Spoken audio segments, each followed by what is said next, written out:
Kabanata 3671. Kawili-wili. So interesting. Pumalakpak si Cohen, malamig ang mukha. Hindi masama. Hindi naman masama. Ito ang unang pagkakataon na nakakita ako ng isang taong nang insulto sa akin at sinampal ang aking mga tao sa Floatwell. Kamangha-manghang. Enough rambling. Paluhudan mo ba siya o hindi? Sabi ni Harvey, hindi nag-aksaya ng isang segundo. O mas gusto mo bang turuan ko siya kung paano gumawa ng isang bagay? Ano ito? Hindi ako makapaniwala na mas mayabang ka kaysa sa akin. Hamalakhak si Cohen sa purong galit, at tuluyang umikot ang ekspresyon niya habang tumatawa ng malakas. May sasabihin ako sa iyo, anak. Hindi hihingi ng tawad ang aking mga tao. Sa halip, dapat kang lumuhad sa harap ng kanyang bahay sa loob ng 3 buong araw. Kung hindi, sisiguraduhin kong darating para sa iyo maaga o huli. Hindi ka magkakaroon ng pagkakataon kahit gaano pa kalakas ang iyong suporta. Binibigyan kita ng 30 segundo para pag-isipan ito. Lumuhad ka at gumapang palabas ng pasukan, pagkatapos ay ituloy mo lang ang pagluhod dyan. Kung hindi, babaliin ko ang bawat paa mo. At kapag tumanggi ka, papatayin kita agad. Ang mga mandirigma sa paligid ni Cohen ay humakbang pasulong at muling itinaas ang kanilang mga pana kay Harvey. Isang marahas na eksena, tinakpan ng masamang babae ang kanyang mukha, hindi pinansin ang dugong lumalabas sa kanyang bibig habang malamig na nakatitig kay Harvey. How dare this bastard disrespect me? Ito ang nakuha niya. Napabuntong hininga ang karamihan nang makita nila ang nangyari. Masyadong walang ingat si Sir York. Hindi ba niya alam kung gaano kalakas ang Golden Palace? Iyon ay isang sagradong lugar ng pagsasanay sa martial arts. Kahit ang mga longmen ay hindi maglalakas loob na labanan sila. Hamalakhak si Harvey nang makitang nakapalibot sa kanya ang crossbow. Gusto mo ba talagang samantalahin kami, young Master Bierstadt? Pupunta ka ba sa amin na may mga numero ngayon? Samantalahin ka. Tumawa ng walang pigil si Cohen, at kitang-kita sa kanya ang isang mataas at makapangyarihang kilos. Tama iyan. Ganyan talaga ang ginagawa ko. Ano, sa tingin mo hindi ko kaya? Kakayanin ko ang walang kwentang bagay na gaya mo. Napakalakas ng loob ng isang grupo ng mga ignorante na sumalungat sa akin sa panahon ngayon. May death wish ka ba? Sino ka sa tingin mo? Nagmula sa longmen o sa pamilya Bauer? Tumango si Harvey. Dahil gusto mong maglaro, lalaruin kita. Tuluyan nang hindi pinansin ni Harvey ang mga pana sa paligid niya at sinulyapan si Amber at ang iba pa. Amber, ipatawag mo sa akin ang pinuno ng Dark Hall. Philip, tawagan ang pinuno ng Longmen War Band. Albus, medyo mahihirapan ka, pero ipatawag mo sa akin ang mga pinuno ng lahat ng 5 Outer Hall. Sabihin niyo sa kanila na pumunta kayo dito para ipaglaban ang inyong bansa. Si Cohen Bierstadt, sabihin sa kanila na nagdala siya ng grupo ng mga disipulo ng Golden Palace para harangan ang inyong daan. Sabihin sa kanila na hiniling kayo nila na lumuhad, at sila ay nagsasamantala sa mga tao. Dahil gusto ng Golden Palace na lumaban, walang paraan para umatras si Longmen. Sabihin niyo sa mga pinuno na hindi tayo titigil hanggat hindi natin nalalampasan ang sitwasyon. Natigilan si Cohen matapos marinig ang sinabi ni Harvey. Likas niyang nakita ang mga batang talento, at kumibot ang kanyang mga mata. Taga-longmen ka. Sila ay mga batang talento na humahamon sa mga Indian sa ngalan ng longmen. Ang tuyong bibig na sabi ni Cohen na parang may na-realize. Ano, lalabanan nila ang mga Indian? Narito ang mga young master na ito para sa isang misyon. Sinabi ng isang tao mula sa Golden Palace na ang mga taong ito ang maging mga pribadong instructor para sa kanilang sariling kapakanan. Nagsimulang magpakita ng mas maraming pagdududa ang karamihan. Ang mga disipulo ng Golden Palace ay nakaramdam ng sobrang tamlay habang hawak nila ang kanilang mga pana. Bilang ang tanging sagradong lugar ng pagsasanay sa martial arts sa Floatwell, natural na alam ng Golden Palace na ang mga Indian ay nagdadala ng kanilang sariling pinakamahusay na mga talento upang hamunin ang longmen. Alam nila na ang longmen ay may 3 nangungunang talento upang lumaban din. Ito ang mga bata na laging spoiled sa paligid nila. Inatasan silang labanan ang mga Indian sa ngalan ng mga longmen. Ito ay digmaan. Kung sino man ang nang-ahas na hawakan ang mga batang ito noon, hindi lamang ang mga panlabas na disipulo ng Golden Palace, kahit ang kanilang mga amo ay kailangang magbayad. Nanginginig si Cohen bago siya biglang tumawag, "Ikaw ang Floatwell Longmen Branch Back Champion." "So may alam ka," sagot ni Harvey. Tumutulo ang malamig na pawis sa likod ni Cohen matapos marinig ang mga salitang iyon. Binaril niya si Harvey ng isang death glare, ngunit ang kanyang mga mata ay patuloy na kumikibot, at hindi siya maglalakas loob na umatake. Alam niya kung ano ang kinakatawan ng 4 na tao sa kanyang harapan sa napakahalagang sandaling ito. Sa madaling salita, ang 4 na ito ay mahalagang kayamanan ni Longmen laban sa mga Indian. Ang sinumang lalaban sa kanila ay mamamatay sa isang napakakilabot na kamatayan. Ang masamang babae ay naging sobrang tamad din. Hindi niya inaasahan na ang mga taong na-provoke niya ay may napakalakas na background. Dahil ibubuli lang niya ang mahihina, hindi siya magiging mayabang sa harap ni Harvey at ng iba pa kung alam niya. "Ano, hindi ka ba pupunta para sa akin?" Kalmadong naglakad si Harvey at tinapik ang mukha ni Cohen. "Kanina, ayaw kong sabihin na kasali ako sa Longmen Summit. Ngunit ang mga tao ay patuloy na binubugbog ako tungkol dito. Sabi nila, kapag nanalo ako sa torneo, ako ang susunod na kahalili ng Longmen, ang susunod na master. Paglilingkuran ako ng maraming tao. Kagabi lang, kinumbinsi ako ng mga superiors ni Longmen na labanan ang mga Indian bago sabihin sa akin na ako ang magiging kahalili niya anuman ang maging resulta. Ako ay isang matalinong tao sa aking sarili. Ngunit kung maglalaro ka ng madumi, wala rin akong pakialam na ilabas ito. Makikita natin kung gaano kahanga-hanga ang isang panlabas na disipulo ngayon. Sa tingin mo kaya mo ba ang susunod na kahalili ng Longmen? Siyempre, baka isipin mo na nagbibiro lang ako ngayon. O baka hindi mahalaga sa iyo ang mga Longmen noong una. Siguro hindi mo kailangang igalang si Longmen. Ngunit ang lakas ng loob mo. Ang mahinahong tono ni Harvey ay napuno ng hindi masabi na dignidad. Si Cohen at ang iba pa ay nakaramdam ng pagkatuyo nang marinig nila ang mga salitang iyon. Hindi mapigilan ng mga mata at bibig ni Cohen ang pagkibot. Hindi niya alam kung ano ang sasabihin sa harap ni Harvey. Hahamunin niya ang awtoridad ng Longmen kung sasabihin niyang hindi niya iginalang ang organisasyon sa simula pa lang, at hindi ito isang bagay na maaaring gawin ng isang panlabas na disipulo mula sa Golden Palace.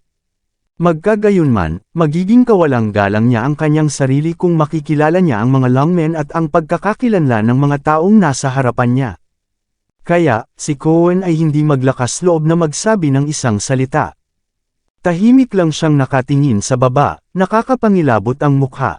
Maraming beses, ang katahimikan ay isa ring anyo ng kasunduan. Ang reaksyon ni Cohen ay nagulat sa buong audience. Hindi nila inaasahan na ganap na makokontrol ni Harvey si Cohen sa pamamagitan lamang ng pagpapakita ng kanyang pagkatao. Nagkatinginan ang iba pang mga disipulo ng Golden Palace sa isa't isa na may awkward na tingin, at sila ay literal na pinilit sa isang sulok.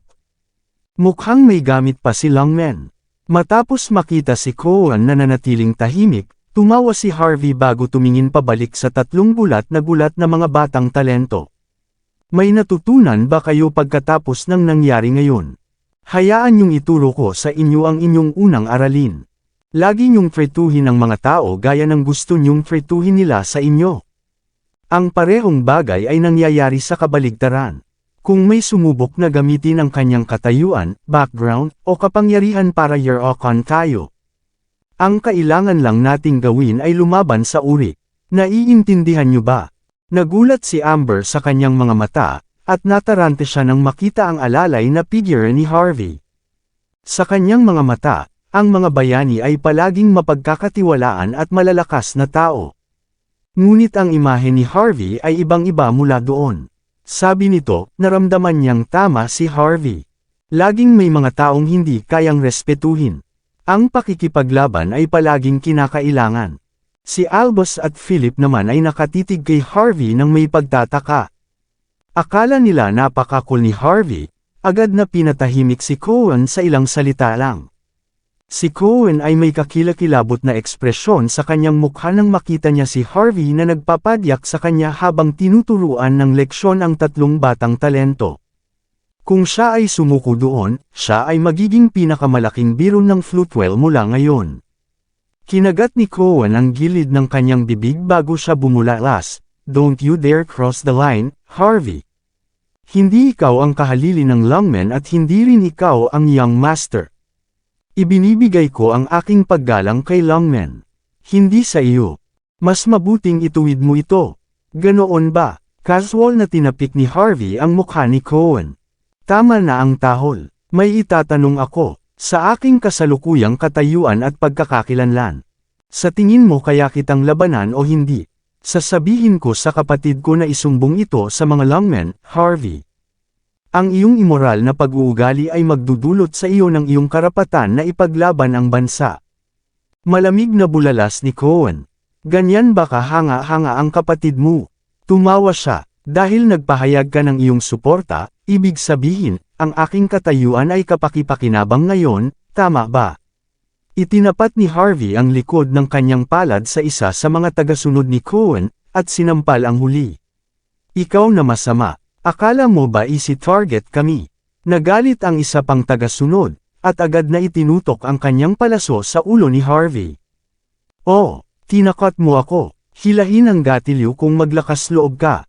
Kung mapakurap mo ako, dilaan ko ang sapatos mo. Bulalas ni Harvey. Nanginginig ang mga mata ng tagasunod, at tumutulo ang malamig na pawis sa kanyang likod. Hindi niya akalain na magiging ganito kalakas si Harvey. Alam na alam niya kung ano ang gagawin niya kapag hinailan niya ang gatilyo. Hindi lamang siya isumpa ng mga tao, ngunit ang lungmen at ang Golden Palace ay malamang na pumunta sa digmaan dahil din dito. Gaano man siya kagalit, hindi niya magawang hilahin ang gatilyo.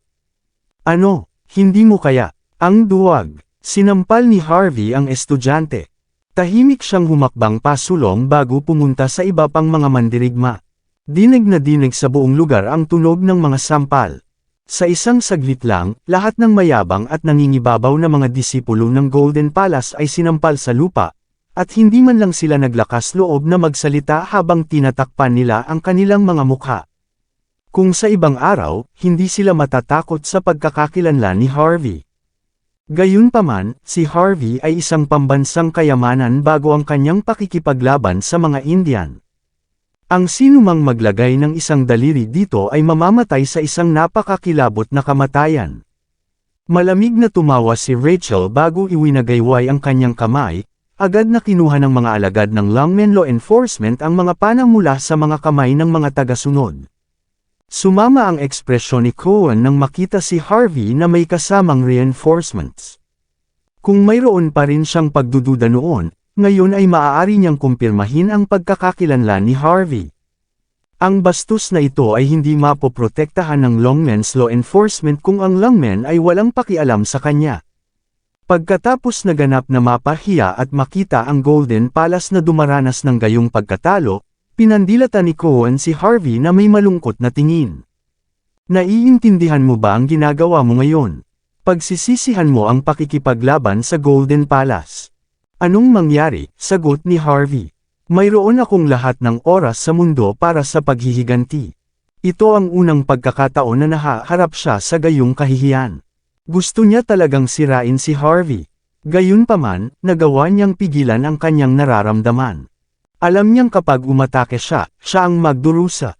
Sampal. Tumalikod si Harvey at hinampas si Cohen sa lupa bago pa man siya matapos magsalita. Ano ang mangyayari pagkatapos? Sa tingin mo ba ay maaari mong ibalik ang mga bagay? Sino ka sa tingin mo? May karapatan ka pa ba? Humakbang pasulong si Harvey bago tumama sa kaliwang braso ni Cohen, nabali ito sa isang iglap. Dito. Bakit hindi mo ako kausapin muli? Natahimik ang karamihan. Ang lahat ay lubos na nabigla, at hindi man lang sila makapagsalita.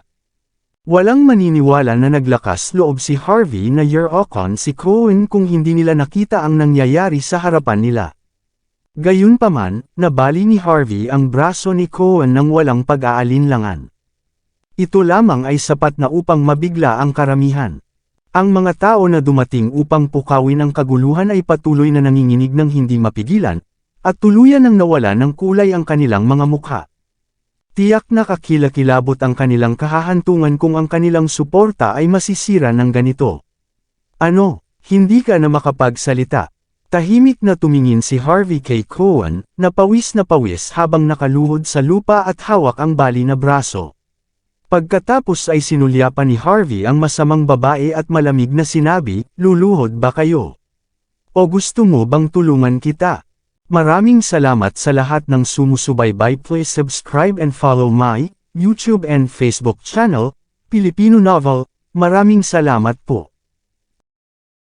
Kabanata 3675. Bam, bam, bam. Bago pa makapagsalita si Harvey, napaluhod na sa lupa ang mga mayabang na lalaki. Si Amber at ang iba ay itinuwid ang kanilang mga likod sa nakita, na refresh ang pakiramdam nila. Bastos! Ang maldito na iyon. Pagkaraan ng mahabang sandali, gumapang pabalik sa kanilang mga sasakyan ang mga taong nakaluhod hanggang sa bumigay ang kanilang mga paa. Umupo ang masamang babae sa harap ni Cohen na may baluktot na ekspresyon. Hindi natin maaaring hayaan na mangyari ito, young Master Bierstadt. Ang ating reputasyon ay ganap na masira. Kung wala tayong gagawin para pigilan si Harvey na maging pinuno ng Lungmen, hindi na tayo magkakaroon ng pagkakataong makaganti. Maliwanag, ang mga taong ito ay hindi nagpapasalamat sa awa ni Harvey, at wala man lang silang pakialam na magmuni-muni sa kanilang sarili. Pagkaalis pa lang nila ay iniisip na nila ang paghihiganti. Huminga ng malalim si Cohen at ilang sandali pa ay nagsalita. "Huwag kang mag-alala, hindi ko hahayaang magtatapos ng ganito." Sa palagay ba niya ay maaari siyang maging bagong pinuno ng Lungmen sa labanang ito? Anong wishful thinking? Hindi ko ito pababayaan. Kung talagang uupo siya sa trono, tatap-okan niya ako kahit kailan niya gusto. Driver, pupunta tayo sa Barossa Business Council. Matapos ipaliwanag ni Lane at ng iba pa ang sitwasyon, tuluyang umalis ang mga tao sa Marshall Hall. Hindi nagtagal ay dumating ang tatlong batang talento kasama si Harvey sa likod bahay, na mukhang nalilito. Para silang nakatingin sa isang halimaw. Sa tingin niyo ba bilang kampyon ng provincial qualifiers, dapat ko silang sirain gamit ang aking lakas sa halip na makipag-usap sa kanila ng walang kaparirikan? Ginamit ko pa ang reputasyon ng Lungmen para gawin iyon. Hindi ako ang bayani na inaasahan niyo dahil sinasamantala ko ang mga taong ganoon, hindi ba? Nagkatinginan ang tatlo. Binigyan siya ni Amber ng kakaibang ngiti. "Alam namin ang tungkol sa Golden Palace, sir. Alam namin na ito ay kahanga-hanga. Mula sa isang tiyak na point of view, kami na mula sa Lungmen ay hindi katugma para sa kanila. Ang pagsasamantala mo sa reputasyon ni Lungmen ay nangangahulugan na hindi mo matatalo si Cohen, tama ba? Kung tutuusin, gagamitin ng mga tao mula sa underworld ang kanilang mga kamao para magsalita. Wala silang panahon para maglabas ng kalokohan tulad mo. Sa mga pelikula, ang mga lalaking tulad mo ay napakahina. Kung hindi ka malakas, maaari mong inumin ang tableta na ito dito. Ikaw ay magiging napakalakas kapag ginawa mo ito." Inilabas ni Amber ang isang maliit na asul na tableta na may mapait na tingin. Nagdilim ang mukha ni Harvey sa isang iglap. Natigilan si Albus bago siya nagtanong, "Natutunan mo na ba ang iron steps, sir? Kung mabisa sa'yo ang discarding iyon, maaari mong patumbahin ang sinuman sa isang suntok. Bakit hindi ko sinabi sa iyo ang tungkol sa aking karanasan sa pag-aaral ng pagkilos? Salamat sa pagtulong mo sa amin sa pagkakataong ito, sir. Wala akong ituturo sa iyo ngayon. Gayunpaman, maibibigay ko sa iyo ang baluti na ibinigay sa akin ng aking senior. Ito ay magpapanatiling ligtas sa iyo." Kinuha ni Philip ang isang maliit na piraso ng baluti. Halos mag-ubo ng dugo si Harvey nang makita sila. "Sinong nagsabi sa inyong hindi ako makakalaban? Hindi ko kailangang ubusin ang anumang bagay para lamang lumakas." Si Harvey York ay nawala ng masabi habang hinihimas ang kanyang mga sentido. "In the first place, hindi ako lumaban dahil napakaraming tao sa paligid ko. Kung ang kalaban ay magtatago sa karamihan, ang Lungmen at ang Golden Palace ay talagang maging magkaaway kapag nagpasya silang pukawin tayo. Pangalawa, sinusubukan kong ipaintindi sa inyo ang isang bagay. Hindi lahat tungkol sa away. Mahalaga rin ang mga relasyon. Bago magsimulang makipag-away ang mga tao sa mga pelikula, sa tingin nyo, bakit palaging tinatanong ng pangunahing karakter ang pangalan ng isang tao? Madali lang yan. Gusto nilang malaman kung kaya ba talaga nilang labanan ang kanilang kalaban. Kung ang kalaban ay may malaking background at suporta, hindi mahalaga kung ang pangunahing karakter ay maaaring manalo. Pag-isipan nyo, ang mga pangunahing tauhan ay palaging magmumula sa mga kilalang organisasyon. Lahat sila ay iginagalang ng lahat. Hindi naman natin magagamit palagi ang mga kamao natin para makipag-usap, di ba? Nakakapagod yun. Parang may na-realize silang tatlo, pero hindi pa rin sila makapaniwala sa mga mata nila habang nakatitig sa mukha ni Harvey. Obviously, nakita pa rin nila si Harvey na walang magawa. Mas mabuting huwag na lang natin siyang ilantad dahil marami na siyang sinabi. Malinaw na nabasa ni Harvey ang iniisip ng tatlong brats. Ang sabi, hindi na siya mapakali na ipaliwanag ang sitwasyon. Nais niyang paalisan ang mga batang talento sa kanyang lugar sa lalong madaling panahon. Samantala, habang pinapaintindi ni Harvey sa tatlong batang talento ang sitwasyon.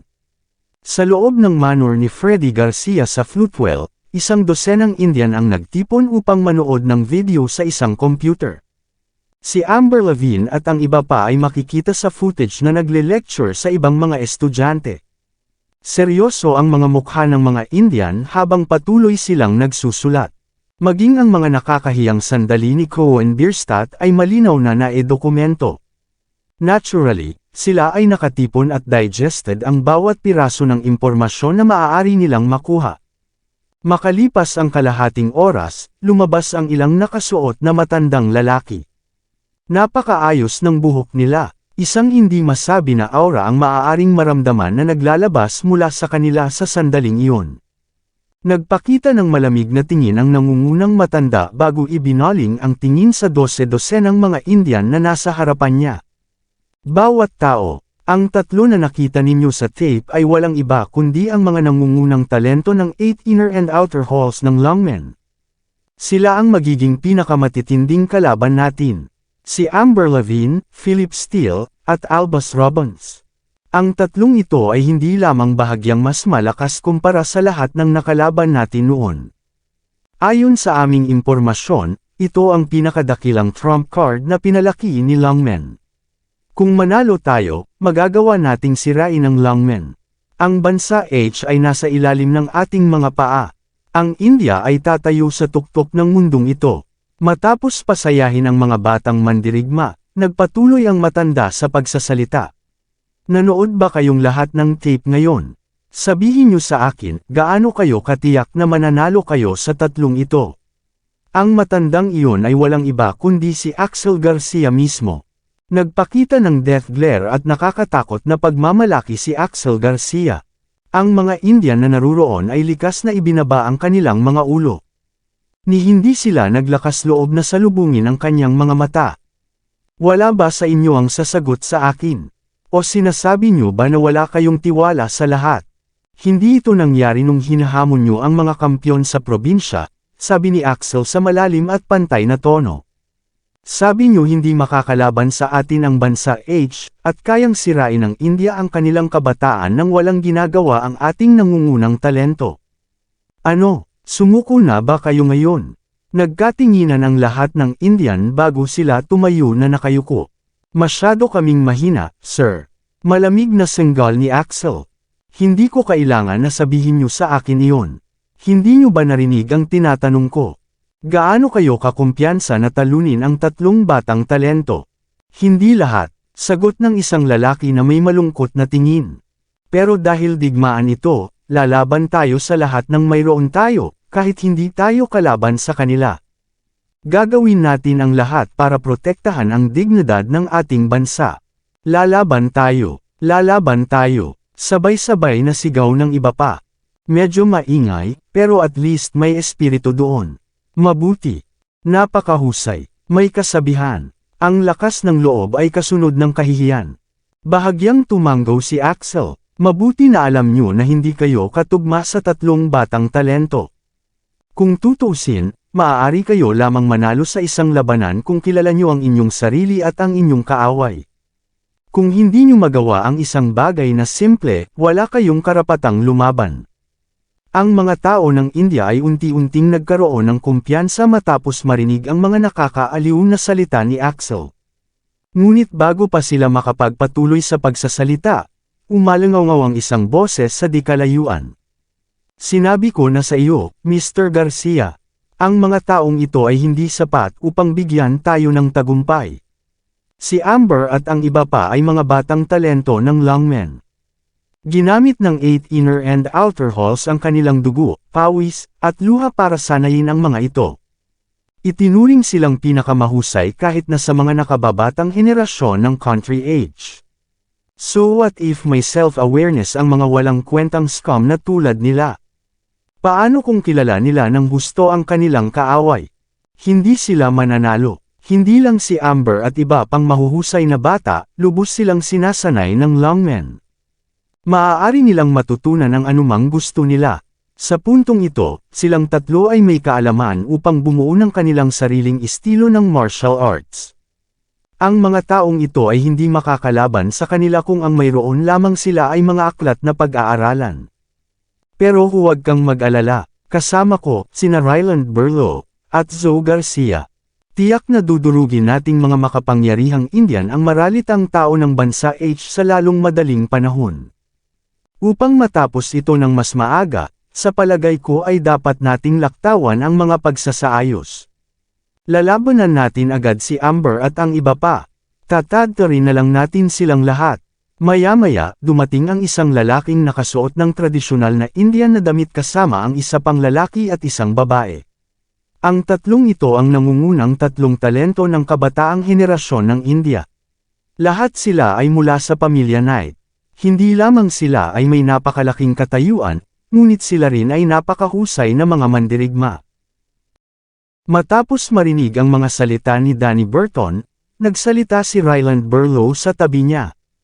Ginoo Garcia, sa paghusga sa footage, si Amber Levine at ang iba pa ay tila napakaraming kaalaman sa puntong ito. Sila rin ay posibleng mga King of Arms. At hindi lang ito ang rookie na King of Arms. Baka isang hakbang na lang sila para maging War God. Kahanga-hanga ang mga tao dito. Sila ay nasa isang ganap na naiibang liga kumpara sa iba sa parehong edad, ngunit sila ay mga Kings of Arms lamang sa tuktok. Wala silang pagkakataong manalo laban kay Amber at sa iba pa. Kahit na ang tatlong batang talento ay walang karanasan sa labas ng mundo, ang kanilang mga kasanayan lamang ay sapat na upang mabawi ito. Talagang matatalo ang mga tao dito kapag lalaban silang tatlo. Isang malabong ngiti ang ipinakita ni Zoe Garcia. Ginoo Garcia, bakit pilitin ang mga taong ito na ipahiya ang kanilang sarili kung hindi sila sanay? Sabi ni Zoe sa walang pakialam na tono. Ang kailangan nating ipakita sa mundo ngayon ay ang ating lakas at pangingibabaw. Hindi natin kailangang ipakita sa kanila ang ating kahihiyan. Walang silbi sa amin ang bagay na iyon.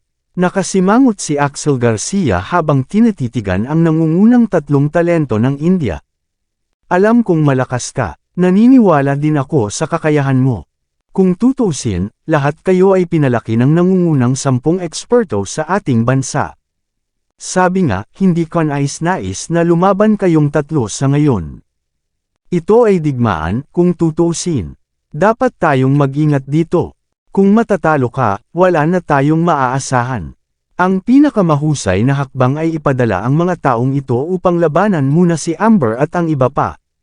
Numero 1, masusukat natin ang kanilang lakas. Number 2, maaari rin nating maubos ang kanilang tibay sa ganitong paraan. Number 3, gagawin nating mababa ang tingin nila sa atin. Sa ganoong paraan, mahuhuli mo sila nang hindi nagbabantay. Masasaktan mo sila ng husto pagkatapos magpahinga. Ipaalam sa kanila kung gaano tayo kalakas na mga Indian. Tapos, digmaan ito. Hindi tayo matatalo sa laban na ito. Ang pag-iingat ay ang ating pinakamahusay na mapagpipilian. Ipinapahiya mo kami at ang aming martial arts sa paggawa nito, Master Garcia. Malamig na bulalas ni Danny Burton. Mahalaga ba talaga ito? Hinaway ni Axel ang kamay at agad na pinutol si Danny.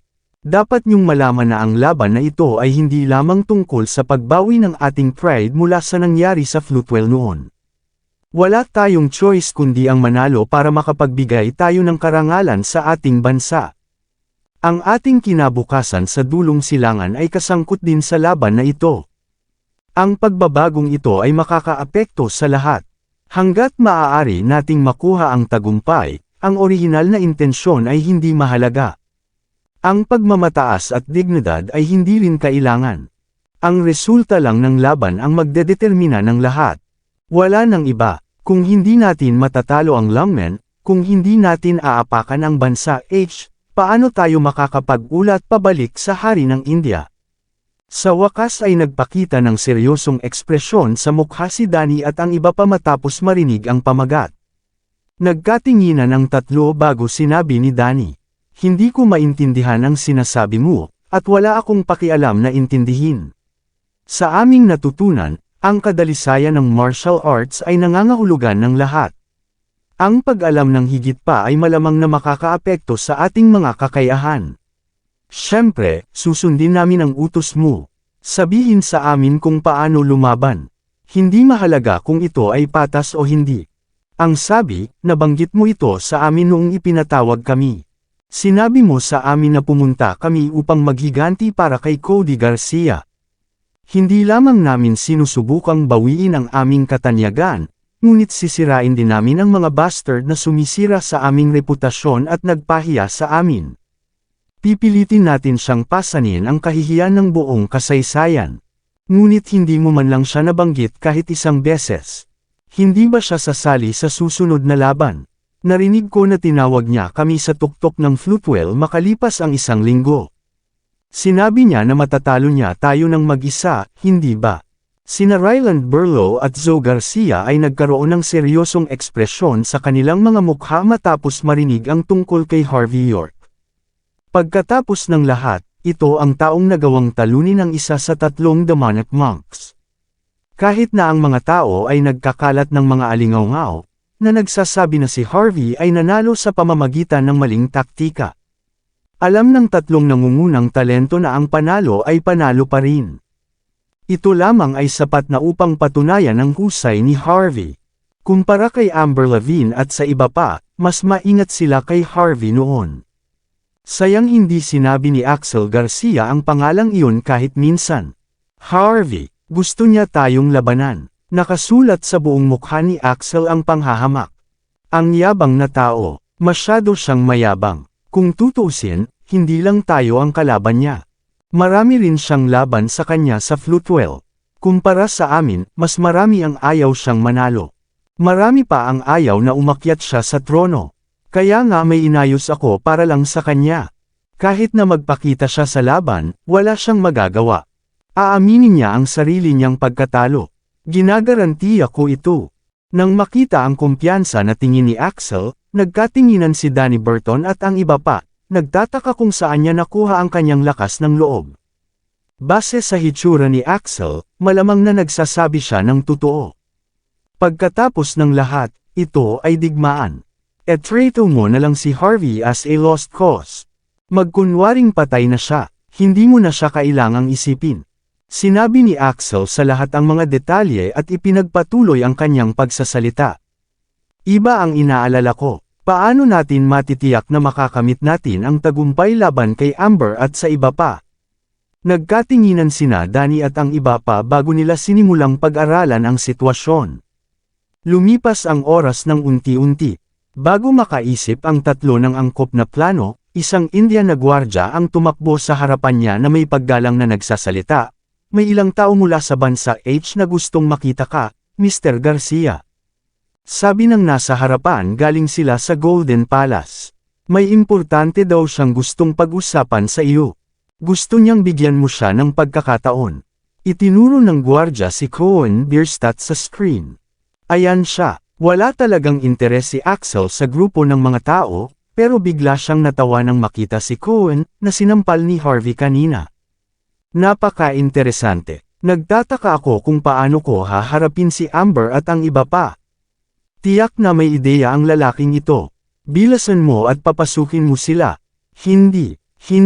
Sila ang ating mga importanteng bisita. Ako mismo ang dapat bumati sa kanila. Sa kanila, mabibigo si Longmen. Babagsak ang bansang H. Medyo natarante si Danny at ang iba pa matapos makitang masayang lumabas si Axel. Ang kanilang pagmamataas ay hindi kailanman papayag na gumawa sila ng mga plano, ngunit tulad ng sinabi ni Axel, ito ay digmaan, walang ibang mahalaga kung hindi ang resulta ng labanan. Kabanata 3680. Mabilis na lumipas ang ilang araw. Hindi lamang nakalabas ng ospital si Mandy Zimmer, ngunit bumalik din siya sa trabaho. Gustong bumisita ni Harvey York, ngunit talagang nagalit si Lillian Yates pagkatapos niyang gumaling mula sa kanyang mga pinsala. Nagpasya si Harvey na huwag pumunta pagkatapos na isipin na tiyak na makakaapekto si Lillian sa kanyang kalooban. Matapos makuha si Caden Ballmer na asikasuhin ang negosyo ng Hearthstone Corporation, lihim na naghihintay si Harvey sa loob ng Martial Arts Hall para sa kanyang oras sa pakikipaglaban sa mga Indian. Habang ito ay nangyayari, sina Amber Lavigne, Philip Steele, at Albus Robbins ay nagtatanong sa kanya ng lahat ng uri ng mga tanong. Sa kanilang mga mata, si Harvey ay isang rookie lamang. Talagang naniniwala sila na wala silang ibang pagpipilian kundi ang makitungo sa mga eksperto ng mag-isa. Hindi umimik si Harvey para linawin ang hindi pagkakaunawaan. Buti sana kung makakaharap ng tatlong kabataan ang mga Indian. Pagkatapos ng lahat, magkakaroon lamang ng mga bagong talento kung ang nakababatang henerasyon ay nalampasan ang mas lumang henerasyon. Natahimik ang lahat ng Floatwell. Parang tahimik na naghihintay ang lahat sa pagsisimula ng laban. Walang kahit isang insidente na nangyari sa mga sumunod na araw. Nang sumunod na linggo, nagdala si Rachel Hardy ng ham at 2 itlog kay Harvey sa sandaling imulat niya ang kanyang mga mata. Ginoong York, ayon sa tradisyon ng aking pamilya, tiyak na malalampasan mo ang lahat ng ito kung masarap ang almusal mo. Mahinang sabi ni Rachel, natural, medyo nag-aalala siya sa laban na iyon. Humagalpak ng tawa si Harvey. Nang matapos ang kanyang almusal, mahina niyang tinapik si Rachel sa balikat at sinabing, huwag kang mag-alala. Ilang Indian lang ang kailangan kong talunin. Baka wala na akong gagawin.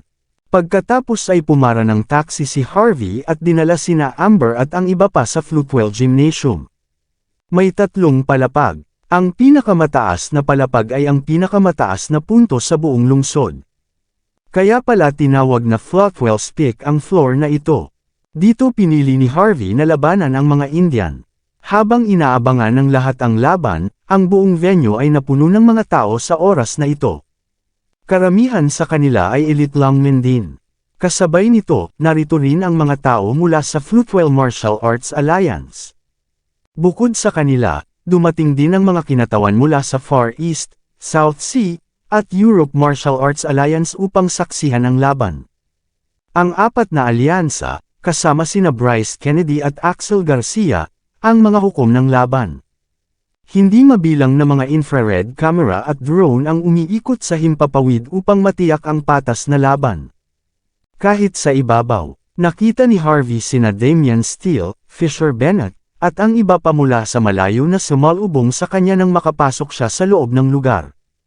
Maging ang mga pamilyar na mukha mula sa Longmen, tulad ni Justin Walker mula sa Mordo Longmen Branch at Morgan Johnson mula sa Hong Kong at Las Vegas Branch, ay kararating lang. Kung hindi pa sila pinigilan ni Harvey kanina, tatanggapin na sana nila siya bilang pinuno ng Longmen Law Enforcement noon. Si Kate Walker, Irene Johnson at ang iba pang mga kababaihan ay hindi sumalubong sa kanya. Alam nilang lahat ang kahalagahan ng laban. Matapos batiin si Harvey mula sa malayo ay umupo na silang lahat.